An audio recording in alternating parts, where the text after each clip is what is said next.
So what we're trying to do with this point is that we don't want to just throw you into the deep side of the sea. Is that how it is said? Yes.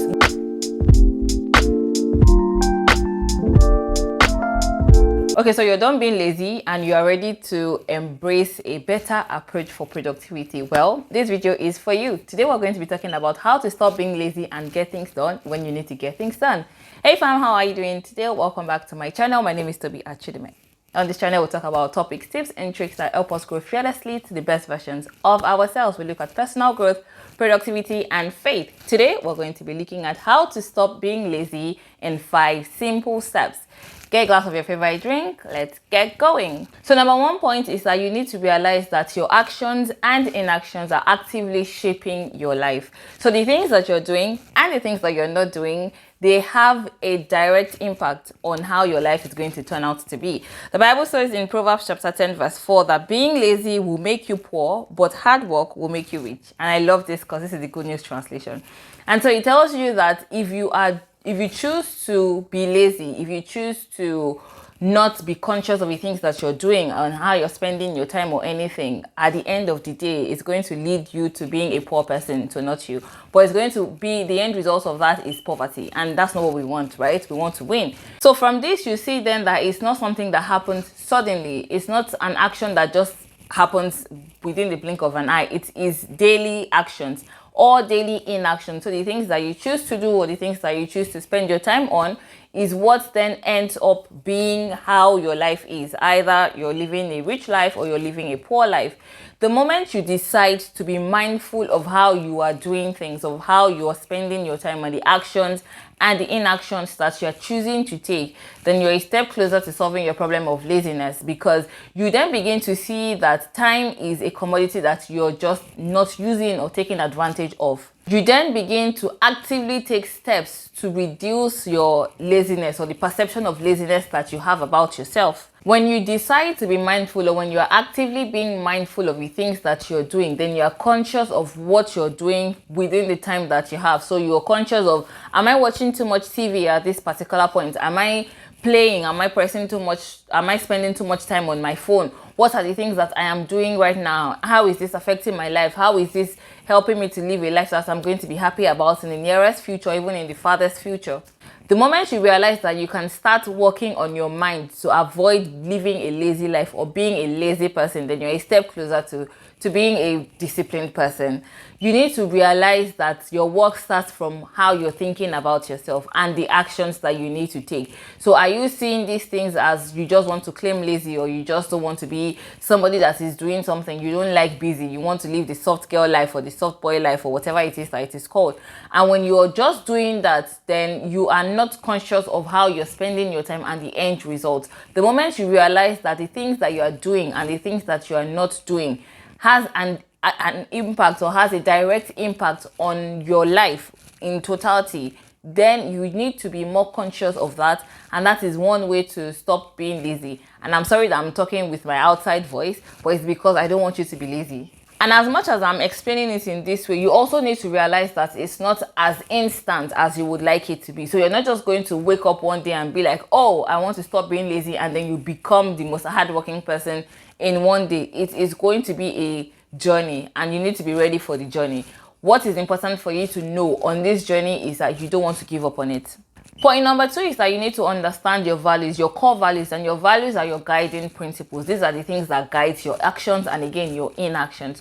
When you have values that needs you or requires that you are not a lazy person, then you would stop being lazy. So for example, one of your core values is that you want to be healthy. You want to invest in your health. Knowing that as a core value for yourself would help you to eat right and will help you to carve out the time that you need to carve out to make sure that you're working out or you're getting in some form of exercise, because it is an important thing to you. Same thing with financial independence. If it is a core value to you, because you know that a lazy person cannot be financially independent, then you begin to work out how you're going to come out of being lazy and be a hardworking or a disciplined person. So when you need to work, you're going to work. When you need to face your books, you're going to face your books. When you need to study, you're going to study, because you know that your core value is this, and a life that is lazy is not going to get this. So your core values impact, they motivate you to do the things that you need to do and to come out of your lazy slump.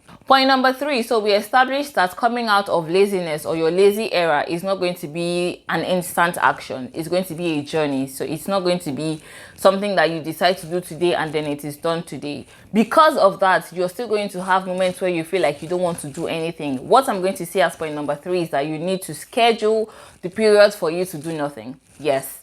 Even hardworking and disciplined people schedule moments where they just want to be quiet and calm and still and not doing anything. So since it's a journey it's a terrain that is new to you, it's a new embarkment, it's a new journey that you're trying, right?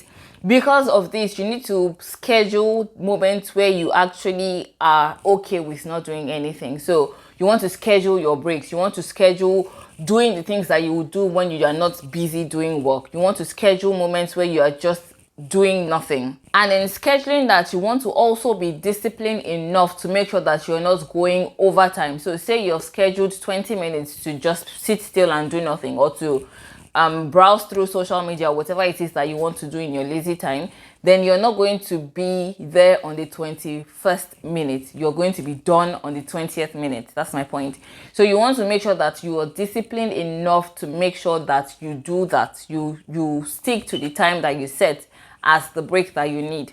So what we're trying to do with this point is that we don't want to just throw you into the deep side of the sea. Is that how it is said? Yes, we want to make sure that it is something that you are, as much as you're not going to be comfortable doing it, it's not a hard strong on you. So it's not something that you just want to fight back. You don't want you to get to a point where you are burnt out from trying to come out of laziness. Number 4, do not expect perfection. Again, it's a journey. Do not expect that it is going to be perfect in your first week of saying, I am going to be the most hardworking person in life. It's not going to be a perfect thing. There are going to be times where you would not do anything. Discipline in itself does not equal perfection. It does not mean that a disciplined person does not mean that they are a perfect person. In fact, discipline comes from a lot of imperfect moments.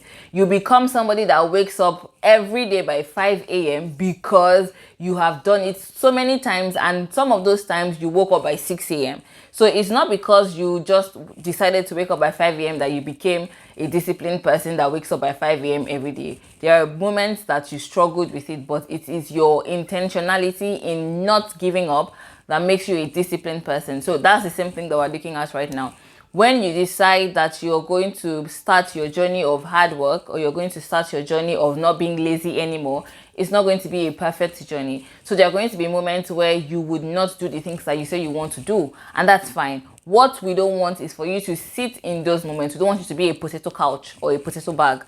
We don't want you to continue to say, oh, well, I tried and then that's it. No, you need to try again and again and again, because it's the many imperfect moments that you have that gives you the confidence that you are now a disciplined person. Because what you learn from your imperfect moments is how to not do things in an imperfect way. So there will be times where you fall off the wagon, and that's fine. What is not fine is you sitting there. So as long as you do not sit down when you're falling off, then you're good to go. Get back up and you continue on the journey again. And even on this, I should say that you should encourage yourself with the small wins that you see. So if you said that you were going to work for 2 hours today and you worked for 2 hours today, give yourself a pat on the back. It's a lot of hard work that you have done. So encourage yourself, and these small wins motivate you to do more. When you see that you have been able to do something, then you're encouraged to do more, and that's how it works. So as much as your moments are not always perfect, when you have a win, congratulate yourself for the win that you had. Number 5 is that you want to create routines. So I'm going to tell you that you need to create routines, because routines simplifies your processes and they simplify your systems. So they would make the discipline that you want to be easier for you to achieve. If you have routines set around this thing, it is going to help you in a great way. So your routines will simplify your decision-making process, and it would help you to manage your time better. When you create routines around certain tasks that you have to do all the time, or just certain tasks that are important to you or important to your day, then it reduces how much energy and time, or energy and focus, that you're spending on thinking on what you need to do now. And so that reduces the strain on your discipline, and it encourages you to even be more disciplined. When you have a routine and you can stick to your routine, it encourages your discipline. So for example, you decide that you're going to wake up every day at a particular time. You decide that when you wake up, the first thing you're going to do is brush your teeth, or the first thing you're going to do is make your bed. When you create it in that way, when you create a routine in that way, then it's easy for you to just go through that process without thinking about it. What am I doing next? And that helps you to be able to think on other things that you need to think on. It's the small daily routines that you do that leads to your big habits and then leads to a disciplined life that you want to live. So these are 5 things that I know would help you greatly to come out of your lazy era and to be the most hardworking person that you know. And that's what we're looking at, right? Thank you so much for watching this video. I hope that it helps you and it encourages you as well to live a disciplined and a motivated life. Please share with others as well. Do not forget to give it a thumbs up and subscribe if you haven't. Thank you so much for watching. I'll see you guys in the next one. Till next time, bye.